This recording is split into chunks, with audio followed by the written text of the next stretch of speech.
প্রিয় ভিউয়ার্স, আবারও চলে আসলাম তোমাদের মাঝে দারুণ একটি খুশির খবর নিয়ে। এইমাত্রই কিন্তু ডব্লিউবিএসএসসি এসএলএসটির রেজাল্ট কিন্তু প্রকাশিত হয়েছে। এইখানে কিভাবে তোমরা রেজাল্ট দেখতে পাবে এ টু জেড বিস্তারিত তথ্য স্টেপ বাই স্টেপ কিন্তু আমি আজকে এই ভিডিওর মাধ্যমে তোমাদের মাঝে তুলে ধরবো। তো প্রথমত তোমাদের নিজেদের মোবাইল ফোনে যে গুগল সার্চ বার আছে এই গুগল সার্চ বারে চলে আসবে এবং অনেক ফ্রেশার কিন্তু এবারে ডাক পাবে, ঠিক আছে? তো এই গুগল সার্চ বারে এসে জাস্ট একটা ক্লিক করবে, ক্লিক করার সাথে সাথে যে এসএলএসটি জাস্ট এই এসএলএসটি রেজাল্টটা এখানে বসিয়ে দেবে। দেওয়ার পরে সাথে সাথে একটি স্ক্রল ডাউন করবে, স্ক্রল ডাউন করার পরে যে প্রথম যে অপশানটি আছে তোমরা দেখতে পাচ্ছ ডব্লিউবিএসএসসি, এখানে ক্লিক করবে। ক্লিক করার সাথে সাথেই কিন্তু এরকম একটি পেজ তোমাদের মাঝে চলে আসবে। তো তোমরা এখানে দেখতে পাচ্ছ উল্লেখ করা আছে West Bengal school service commission.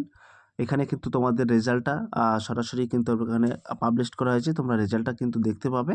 এখানে প্রথমত তোমাদের রোল নাম্বারটা বসাবে এবং তোমাদের ক্যান্ডিডেট নাম এখানে ক্যাপিটাল লেটার্সে তোমাদের নামটা বসিয়ে দেবে।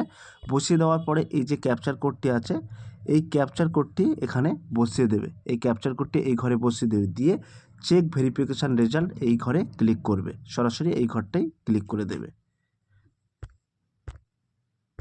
তো তোমরা এখানে দেখতে পাচ্ছ এখানে উল্লেখ করা আছে result for verification of documents. তো এখানে তোমাদের যদি শর্টলিস্ট হয়ে থাকে তাহলে কিন্তু পরবর্তী স্টেপে তোমরা এগিয়ে যেতে পারবে। তো এই আপডেটটি কিন্তু এইমাত্র প্রকাশিত হয়েছে, সেই আপডেটটি কিন্তু তোমাদের মাঝে তুলে ধরেছি। তোমরা কিন্তু সরাসরি নিজের মোবাইল ফোন থেকেও কিন্তু দেখতে পাবে, আমি ডেসক্রিপশন বক্সে লিঙ্ক দিয়ে দেবো। সেই লিঙ্কে ক্লিক করে কিন্তু তোমরা সরাসরি তোমাদের রেজাল্টটা দেখতে পাবে, ঠিক আছে? সো প্রিয় ভিউয়ার্স, এই ছিল আজকের very most important topic video. যদি ভিডিওটি ভালো লেগে থাকে প্লিজ লাইক, কমেন্ট এবং শেয়ার করে দিন বন্ধুদের মাঝে। ফিরে আসছে আগামী দিনে তোমাদের জন্য very most important topic video নিয়ে।